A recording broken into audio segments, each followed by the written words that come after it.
Vítejte na kanále Scalping Forever. Většinou se věnuji obchodování DAXu. Každé ráno před začátkem mé obchodní seance si udělám krátkou analýzu. Pojďme se na to podívat. Zakreslím si na hodinovém a 15-minutovém grafu nejdříve close, high a svíček, kde došlo k nějakému pohybu, který vytvořil nové high nebo low. Dále si zakreslím gapy, order bloky a nejbližší likviditu, což jsou pivotové high nebo low svíček. Poslední, co udělám, je zakreslení asijské seance, která v našem čase je mezi 1 až 6 ráno našeho času. Tam většinou očekávám obraty.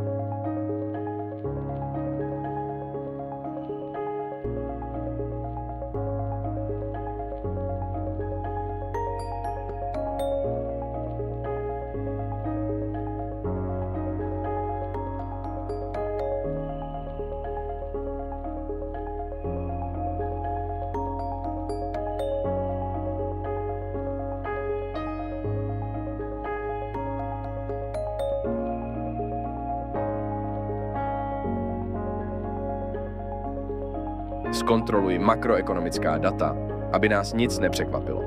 Dnes dopoledne nás nic nečeká. Ovšem ve večerních hodinách je zasedání americké centrální banky a to bývá pořádná volatilita. Sleduji hladinu kolem 18 000. Ta by mohla zafungovat jako rezistence.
Dorazili jsme na hladinu 18 000, když jsem viděl graf, byl jsem rozhodnutý vzít long při pullbacku zpět, kde se vytvořil gap na 5-minutovém grafu s cílem obchodu pro sebrání likvidity, která je stále nad námi.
Nicméně po dlouhé rotaci trh začal klesat směrem dolů a vytvořil shortový gap na 5minutovém grafu.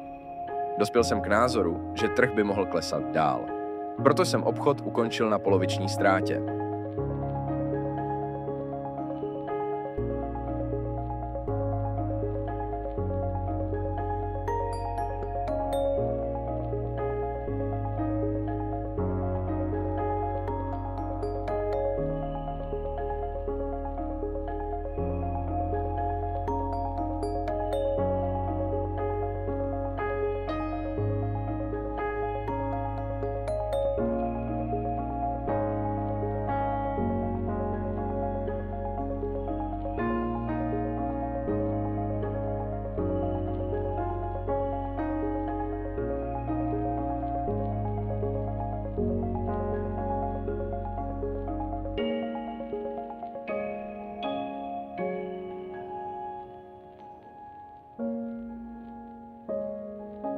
Druhý obchod, co jsem dnes realizoval, byl po proobchodování asijské Lotions a následně naražení do supportů pod ní. Pak jsem čekal na vytvoření gapu. Na 3minutovém grafu nám vytvořil hezký gap směrem do longu. Neváhal jsem a znovu nakoupil. Cíloval jsem první sebrání likvidity.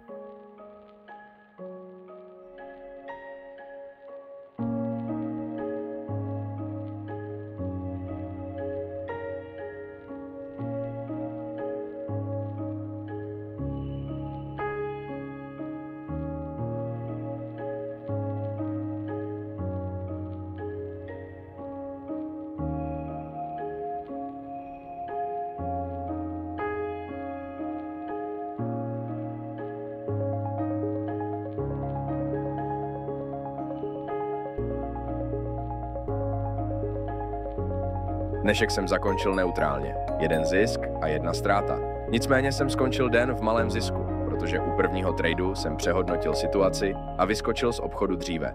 Jestli se vám video líbilo, dejte like a odběr.